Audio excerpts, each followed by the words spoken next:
السلام عليكم، عاملين ايه؟ يا رب تكونوا بخير. النهارده فيديو جديد هنعمل فيه الميني باتيه بالجبنه بتاع الافران، بس احنا ان شاء الله هنعمله احلى واطعم 100 مره من بتاع الافران، من غير بيض ولا حليب ولا سمنه. هنعمله بطريقه بسيطه، هيطلع معاكي خفيف وهش ومورق. طعمه في منتهى الجمال وريحته جميله جدا. طبعا مفيش احلى من المخبوزات في البيت، اطعم وانضف واوفر.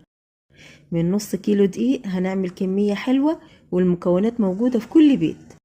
يلا نسمي الله ونصلي على رسول الله صلى الله عليه وسلم ونبدأ الفيديو. عندي البولة اللي هعجن فيها، هضيف فيها كوباية من اللبن الرايب أو القاطع على حسب ما بتسموه. وزنها 200 جرام، موجود عندي فقلت استخدمه بدل المية أو الحليب. تقدري تستغني عنه، تستخدمي مية وتضيفي عليها معلقتين كبار من اللبن البودرة، أو تستخدمي حليب، مفيش أي مشكلة خالص. أهم حاجة إن يكون المية أو الحليب أو اللبن القاطع يكونوا دافيين. ضفت كوباية من اللبن القاطع، وسبت ربع كوباية لو احتجتها وانا بعجن هضيف منها. هضيف بعد كده ربع كوباية زيت وزنها 50 جرام، وهضيف معلقة خل كبيرة بتخلي العجينة هشة ولونها ابيض جميل، وكمان بيعتبر محسن طبيعي للعجينة. هضيف كمان معلقة خميرة مش مليانة، و3 معالق سكر، وظرف من الفانيليا، ونقلب علشان السكر يدوب تماما. الكوباية اللي هتستخدميها عايري بيها كل المقادير. خلاص كده السكر والخميرة دابوا. بعد كده هضيف المكونات الجافة، نص كيلو دقيق أو 4 كوبايات بالمج العادي الموجود في كل بيت. الدقيق بتاعي متعدد الاستخدامات لكل الأغراض.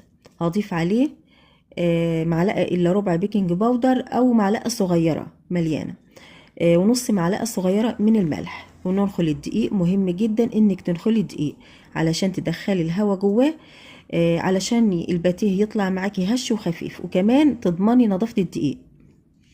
هلم العجينة الأول بالمعلقة وبعد كده هعجن بإيدي، ولو عندك عجان استخدميه، هيسهل عليكي كتير جدا.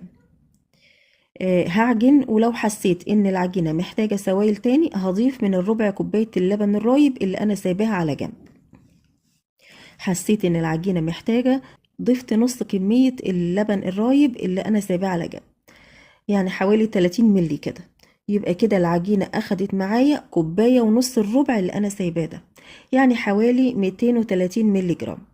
اهم حاجة علشان الباتيه ينجح معاكي انك تخدمي العجينة كويس جدا، انك تعجنيها كويس قوي، مدة ما تقلش عن 10 دقايق او ربع ساعة. اما في بقى يعني لو ايدك هتوجعك وهتتعبي من الموضوع